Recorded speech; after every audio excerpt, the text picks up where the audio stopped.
उत्तर प्रदेश की राजनीति इस समय किसी शांत नदी की तरह नहीं बह रही है, बल्कि भीतर ही भीतर ऐसा तूफान समेटे हुए है जो कभी भी सत्ता फाड़ कर बाहर आ सकता है।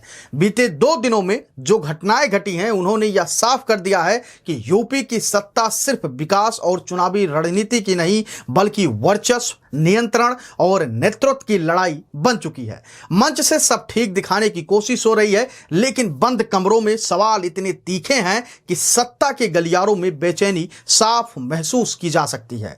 कल देश के गृह मंत्री अमित शाह का लखनऊ आना औपचारिक तौर पर यूपी दिवस के कार्यक्रम से जोड़ा गया, लेकिन राजनीतिक जानकार मानते हैं कि यह दौरा किसी उत्सव से ज्यादा संकट प्रबंधन का हिस्सा था। प्रदेश कार्यालय में करीब 50 मिनट तक चली बंद कमरे की बैठक ने कई संकेतों को छोड़ दिए हैं। मुख्यमंत्री योगी आदित्यनाथ, प्रदेश अध्यक्ष पंकज चौधरी, महामंत्री संगठन धर्मपाल सिंह और दोनों उप मुख्यमंत्री जब एक साथ बैठे तो यह सिर्फ शिष्टाचार मुलाकात नहीं थी। सूत्रों के मुताबिक इस बैठक में सरकार और संगठन के बीच बढ़ती दूरी, मंत्रिमंडल फेरबदल, अभिमुक्तेश्वरानंद महाराज से टकराव और 2027 के मिशन को लेकर खुलकर चर्चा हुई। कहा जा रहा है कि कुछ मुद्दों पर माहौल इतना गर्म हो गया कि बातचीत सामान्य दायरे से बाहर चली गई। अमित शाह ऐसा नेता माने जाते हैं जिनकी हर मुलाकात के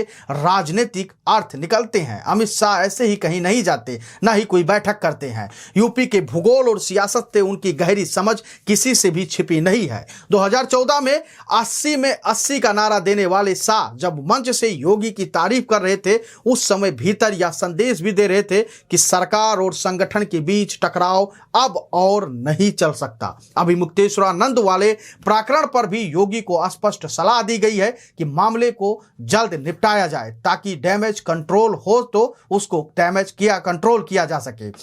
इसका मतलब साफ था, संघ और शीर्ष नेतृत्व को खुला संघर्ष मंजूर नहीं है। इसी बीच उप मुख्यमंत्री केशव प्रसाद मौर्य का बयान राजनीति में नई दरार लेकर आ रहा है।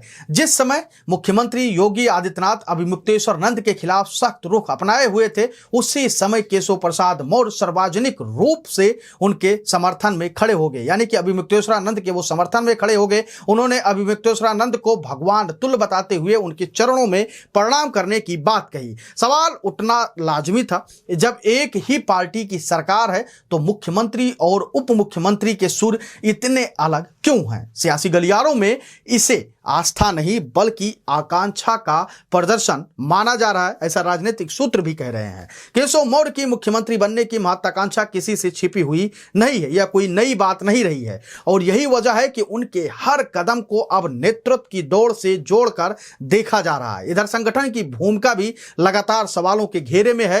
दैनिक जागरण के एक रिपोर्ट ने उस चिंगारी को और हवा दे दी जिसमें बताया गया कि कानपुर में प्रदेश अध्यक्ष पंकज चौधरी ने करीब 50 मिनट का भाषण दिया, लेकिन पूरे भाषण में एक बार भी उत्तर प्रदेश के यशस्वी मुख्यमंत्री योगी आदित्यनाथ का नाम नहीं लिया। भाषण में प्रधानमंत्री नरेंद्र मोदी का जिक्र बार बार हुआ, लेकिन प्रदेश सरकार के कामकाज का संदर्भ गायब रहा। संगठन के भीतर यह चर्चा तेज हो गई कि जब योजनाएं सरकार के माध्यम से जमीन पर उतरती हैं तो आखिर मुख्यमंत्री का उल्लेख तक क्यों नहीं हुआ या क्यों नहीं किया पंकज चौधरी ने? यह किस बात का संकेत है? इसे सरकार और संगठन के बीच बढ़ती खाई के रूप में देखा जा रहा है। इन सब के बीच आरएसएस की भूमिका सबसे अहम मानी जा रही है। मथुरा में संघ प्रमुख मोहन भागवत का लगातार 8 दिनों तक रुकना और बड़ी बैठकें करना इस बात का संकेत है कि संघ पूरे घटनाक्रम पर अपनी पैनी नजर बनाए हुए है। वहीं नितिन नवीन के साथ चल रही योगी की बैठक को भी इसी सामंजस्य की कवायद के रूप में देखा जा रहा है। अगर यह संतुलन नहीं बना तो पार्टी के भीतर हालात विस्फोटक हो सकते हैं। दिल्ली के गलियारों में एक और घटना को लेकर भी फुसफुसाहट इस वक्त तेज है। नितिन नवीन की ताजपोशी के दौरान जब प्रधानमंत्री नरेंद्र मोदी का स्वागत हो रहा था, तभी सभी मुख्यमंत्री हाथ जोड़कर खड़े नजर आए, लेकिन योगी आदित्यनाथ बिना हाथ जोड़े वहां पर खड़े रहे।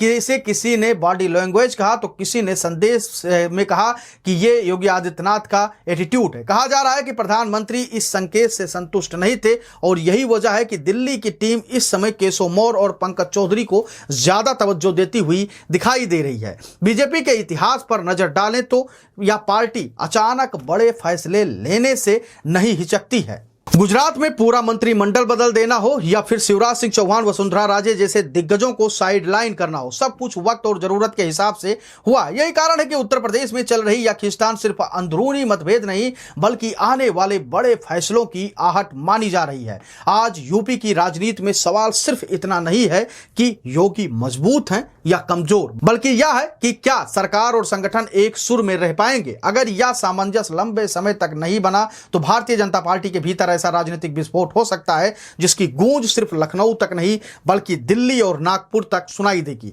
आप सबकी निगाहें अगले कदम पर टिकी हुई हैं, क्योंकि वही तय करेगा कि उत्तर प्रदेश में सत्ता का संतुलन कायम रहता है या इतिहास खुद को दोहराने की तैयारी कर चुका है। आज नितिन नबीन जब मथुरा में गरज रहे थे, उन्होंने योगी की जमकर तारीफ की, लेकिन फिर बंद कमरे में फिर से बैठक हो रही है और कहा जा रहा है कि लगातार सरकार और संगठन में सामंजस्य बनाने की कोशिश जारी है। और जिस प्रकार से दो ध्रुवों में बीजेपी बटी हुई नजर आ रही है, अभी मुक्तेश्वरानंद को लेकर, एसआईआर को लेकर, मंत्रिमंडल में फेरबदल को लेकर, उसको लेकर भी सामंजस्य बैठाने की कोशिश लगातार जारी है। आप अपनी राय हमको जरूर दीजिएगा और बताइएगा कि जिस प्रकार से संगठन और सरकार में खींचातानी देखने को मिल रही है उसको लेकर क्या कुछ आप सोचते हैं। दूसरी सबसे बड़ी वजह, योगी आदित्यनाथ भारतीय जनता पार्टी के लिए कितने महत्वपूर्ण नेता हैं, उसको लेकर भी आप अपनी राय हमको जरूर दीजिएगा, क्योंकि आपकी राय हमारे लिए बेहद महत्वपूर्ण होती है। धन्यवाद।